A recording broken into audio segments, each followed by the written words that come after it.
Alright, so we got her jacked up in the air. First order of business is taking off the front bumper, just making it a little bit easier to work on, so we put the intercooler in there. And like I'll be driving off without it. And then we'll take off the intake and bleed the system. Well, not bleed it, drain the system, because the turbo is cooled by air and coolant. So that is the first order of business. And here we go. Alright, so right now we are draining the coolant so we can cut the lines in the back, because it is ran by coolant for the turbo feed. And right now we're taking off the not the downpipe, but the test pipes. And you need something with a long extension to get these two bolts on the back of the headers there. There's two of them, and then the other one is on the other side. We'll get these off, and then we can mock up the mid pipe, the crossover I should say. We'll go from there. Alright, so we got the coolant drained, and if you can see there, we got the test pipes off. So we were mainly working with the headers right there for the crossover. Same thing over there. I will have to take the Y pipe off. That looks like it won't be needed. So we got all the space out. If you have the right extensions, that's what you will need, at least like a foot or two for the extension, so you can go from the top of these two holes there. I mean, if you've taken them off before, I mean, it's relatively easy with getting the bolts off, but if you have not, I'd probably spray some liquid wrench on there or something like that, just to let them loosen up a little bit. But yeah, you can work with the top there, come bring it down from the extension from the top. It's relatively easy, all that good stuff. So right now we will try to mock up everything. I'll get everything out of the boxes so we can kind of see what we're working with and go from there. Okay, we have the crossover pipe right here. So what I want to do, just to keep all the heat down and so forth, is I have this exhaust wrap that I will be wrapping this in. Just keep the temps down, help out a little bit, and might as well do it while it's off. Alright, so finally got this wrapped up. You can see here how it kind of forms. Got the ties on there. Left the open wastegates there. Just try to help out with the heat a little bit, and looks kind of good. So to put the intercooler on, you have to take off the front bumper support. Got that side off. They're just 4 12s.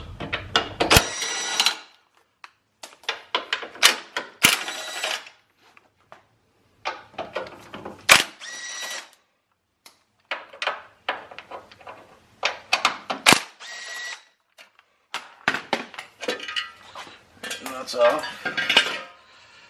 And I'm pretty sure it sits something along these lines like this, or like this, but in the next shot I'll try to put how they're lined up. Sasha does a good job. He puts on the sticker, if you want to look at this one here, he'll tell you which driver's side and passenger side intercooler mount. So we'll try to mock these up real quick. So we got a little bit of problem here. This is where the bracket goes on the driver's side. It's clearly listed as driver's side.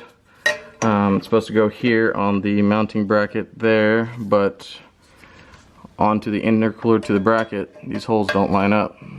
So I gotta find a way to either lengthen these holes out where, you know, it's kind of like a sliding bracket, but we're kind of standstill on that for now, but we'll continue. So we're putting on the first piece of piping here. This is the one that runs from the throttle body to the base of the intercooler. Get that kind of snug in there. The texture on the piping kind of makes it a little bit better for the clamps to hit, and then for the actual couplers to be snug. And then here we have it for the blow-off valve. So I'll get that installed right now. The only problem that we're gonna have, well, I mean, just trying to drill through that and get that to kind of go through there. That's probably the hardest part, it looks like, on this build, because on the 350Zs there's actually a cutout right there which makes it perfect for the piping to go through, but we'll modify it. Alright, so this is the passenger side O2 sensor. We're taking this off. We will reuse it. It is okay. So that's my test pipe. And if you want to look down here, we'll be screwing that in. Let's pull this thing up. We'll be putting it, let's make sure, yeah, this is the passenger side. Screw it in there.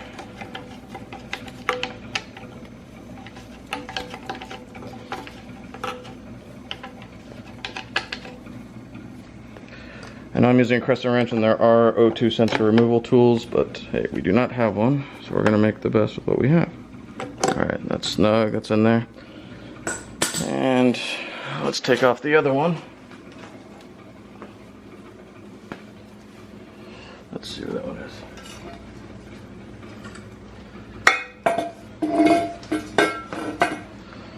So let's take this one off. Let's see if I can. That one's relatively easy to take off. I feel like they're like welded on there for how long they're on there. Alright, we'll put it back here. Gonna get our accurate readings on the O2 and the air fill ratio.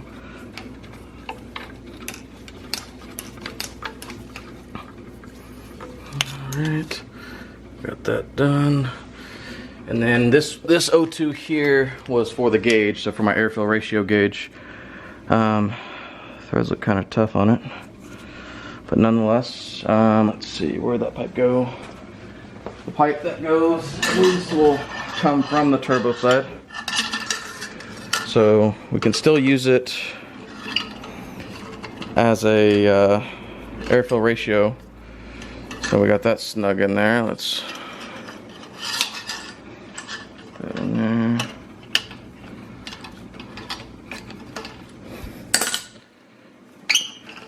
Uh-oh.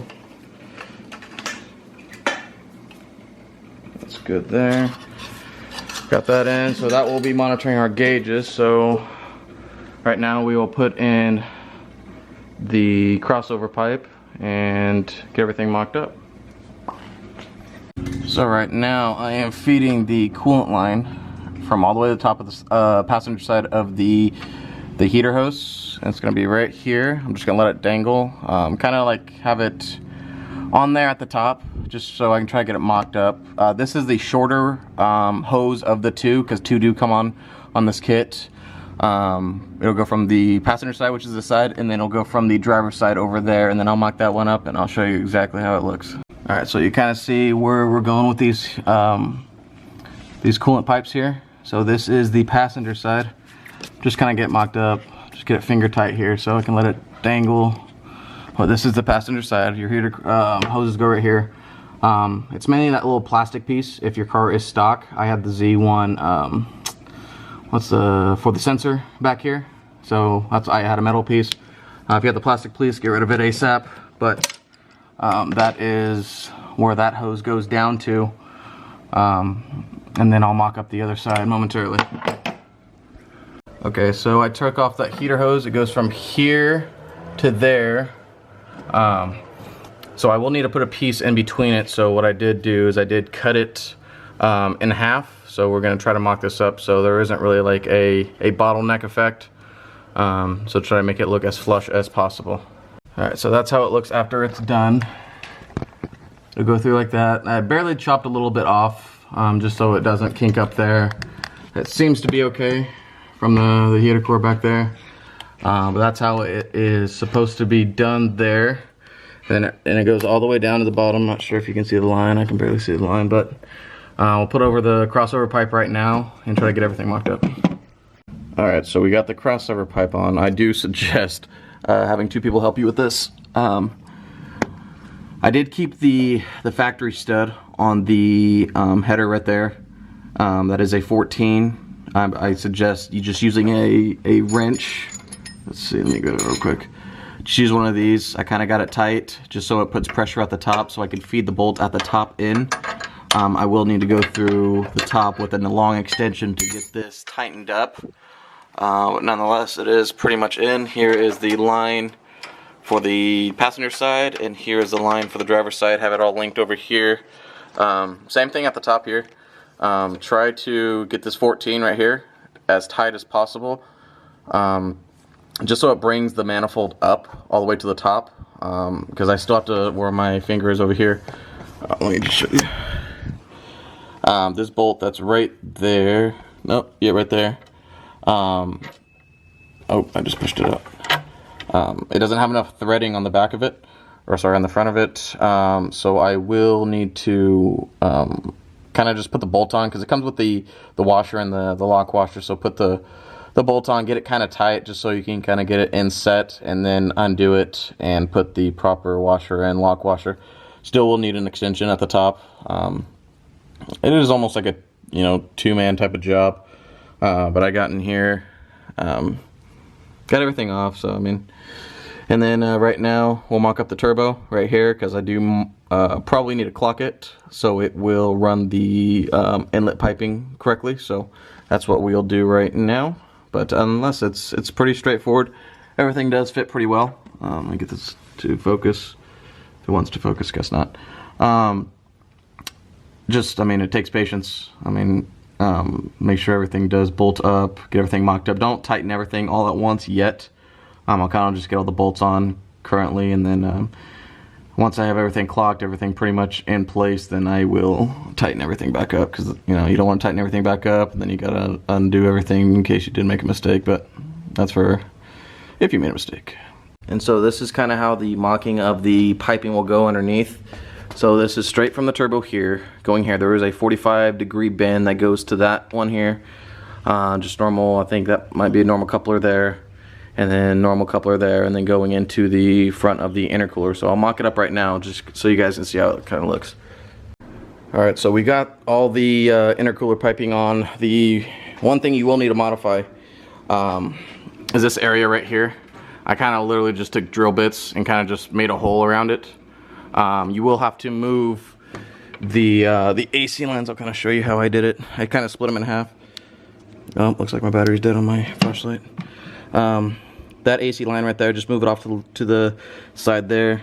And then this one, kind of right there that I'm pointing at, you gotta split that one off and move it off to the side. They are bendy and they can work. So that's one major thing that this will need to work. I kind of did a hack job, but I mean, it works. You kind of do have to utilize not the edges of the couplers, but I mean, I feel like these are on pretty good. They have a good enough silicone, or not silicone, coupler around it. I always like putting my geez, what am I? I'm blanking out right now. My clamps on the end, just so I can help create a more of a seal at the edge of the coupler. Obviously, blow off valve goes right there. There is a spot underneath this. I forgot where it is. Oh, it's like right. It's like where my finger is. It's like a little nipple. I might run vacuum right there. So then I'll show you guys the under part of the car. Give me a second. Let me change the battery in my flashlight. See, you can kind of see all the shavings. I literally just use this bit right here. I used that one right there to make the holes, and then I use this one down here to make it wider. So this is how the intercooler piping routes. Goes down through there and up next to the side of the block there. Let me get down here and kind of show you guys. Oops.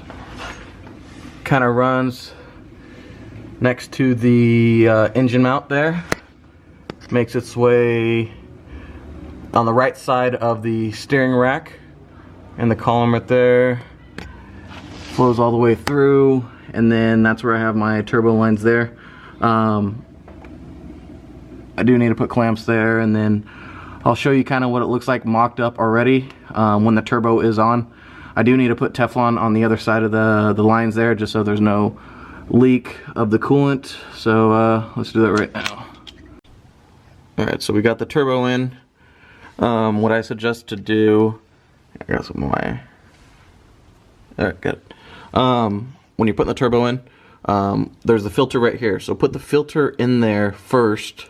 Also the top line for the coolant. Just put the little, what's the AN line into the turbo first, and then have it kind of sagging. Put it on a support, like the turbo. Put it on like a little support, and then thread the top coolant line on top. It makes it a little bit easier, and then all you have to do left is just put the little one, or the other coolant line right there, which is pretty easy. Pretty straightforward on the bolts. On this one I used a ratcheting wrench 14, socket 14, socket 14, and the one that's in the top right there, I was able to fit a 14 socket up there too, so relatively easy on getting this turbo to mount on its on the manifold there. Let's see what else. And then once the turbo was bolted down, then I was able to kind of finesse this up. It's kind of like this filter's kind of like angled, so kind of angle it up if you can once you're pre-putting it in there. Yeah, so everything's kind of bolted up. I do still need to put the wastegates on there, and then this coupler. Where's it at? Oh, this one here. And then they'll be running a 90-degree from right there. So everything's pretty much buttoned up. I just kind of want to show you the little tricks that I kind of did to get this installed, just to help you guys install it a little bit better and more efficient. And then next video will kind of be maybe putting the wastegates on. Alright, so I got the wastegates on. This one vents out to the atmosphere if I'm not mistaken. I do have another one on the bottom that is for just wastegate pressure only. So that's what I'm running. This line will go all the way to the top. Same thing on this one here. So I got that fitting there, and atmosphere. That's how I think this is gonna go. So that hose goes all the way to the top. It will tee off. Let's see. It will tee off in there. So tee off, and then the main hose will go all the way to the top. This is how I have my wastegates currently. It was pointing down the other day, well, yesterday, and then it kind of hit the driveway on the way down. But this is how the exhaust is running. I will put my O2 sensor there for my AFR. Runs all the way back to my Z1 performance exhaust. But yep, this is how she looks as of now. And then I'll bring it down to kind of look at the hose routing. I kind of put some heat shield here just around my wastegate vacuum lines, just so nothing from the headers or anything like that creates any heat to melt them or anything like that. Alright, so I got the vacuum plumbing all done for the car. Let's see. So this one goes here, tees off into my blow-off valve, and this one goes to my my boost gauge. Sorry. And it goes down into my tunnel and then goes inside the car cabin. And then the teed off wastegates, they come up here from the wastegate vacuum lines, and they plug into the nipple that's right below the charge pipe right here. So that's how you wire that up if you're just running boost gate pressure, and that's what I'm running. So I'm running 10 pounds of boost gate pressure, and I think it was the green and red, so Christmas themed. And that's how my vacuum lines are sorted currently. So she drives good, and we're about to go get her dynoed.